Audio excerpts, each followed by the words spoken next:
రాష్ట్రంలో సేవలు అందిస్తున్న అడ్వకేట్ల నైపుణ్యాలు ప్రమాణాలు పెరగడానికి ప్రభుత్వం తెలంగాణ అడ్వకేట్స్ అకాడమీ ఏర్పాటు చేయాలని హైకోర్టు సీనియర్ న్యాయవాది రాపోలు భాస్కర్ కోరారు. ఈ మేరకు శనివారం ఆయన రాష్ట్ర ముఖ్యమంత్రి రేవంత్ రెడ్డి బార్ కౌన్సిల్కు ఆన్లైన్ ద్వారా వినతిపత్రం పంపారు. అనంతరం సైదాబాద్ కళ్యాణనగర్లోని తన కార్యాలయంలో ఏర్పాటు చేసిన విలేకరుల సమావేశంలో ఆయన మాట్లాడుతూ రాష్ట్రంలో పోలీస్ అకాడమీ, జ్యుడిషియల్ అకాడమీల తరహాలో అడ్వకేట్ అకాడమీ ఏర్పాటు చేయాల్సిన అవసరం ఉందన్నారు. అకాడమీ ఏర్పాటు ద్వారా రాష్ట్రంలోని పలు కోర్టుల్లో విధులు నిర్వహిస్తున్న 55,000 మంది అడ్వకేట్స్కు మారుతున్న చట్టాల చట్ట సవరణల గురించి తెలుసుకుని అధ్యయనం చేయడానికి ఉపయోగపడుతుందన్నారు. రాజేంద్రనగర్లో నూతన హైకోర్టు భవనాన్ని నిర్మిస్తున్న రాష్ట్ర ప్రభుత్వం అక్కడే 30 ఎకరాల్లో అకాడమీ నిర్మించాలని, అకాడమీకి 50 కోట్ల రూపాయల నిధులు కేటాయించాలని కోరారు.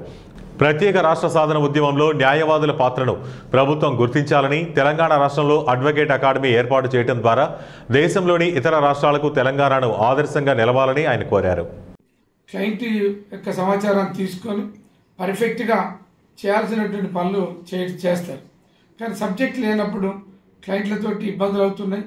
వేసేటటువంటి కేసులు కొన్ని డిస్మిస్ కావటం, క్లయింట్లకు డ్యామేజ్ కావటం, తర్ఫీదు లేక ఇబ్బందులు పడుతున్నటువంటి పరిస్థితి. రాష్ట్రంలో మీట్ కోర్ట్స్ లేవు, మ్యాక్ కోర్ట్స్ లేవు. ఈ అకాడమీలో ట్రైనింగ్, నిరంతర కంటిన్యూషన్ లీగల్ ఎడ్యుకేషన్ ప్రోగ్రామ్ పెట్టవచ్చు అడ్వకేట్ అకాడమీలో.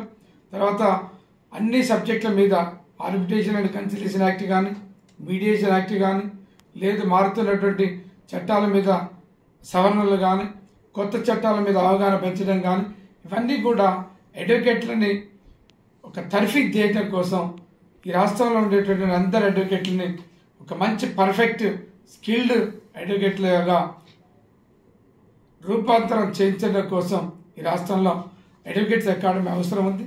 వెంటనే 30 ఎకరాల భూమిని కొత్త హైకోర్టు దగ్గర కేటాయించాలని, ఆ తర్వాత 50 కోట్ల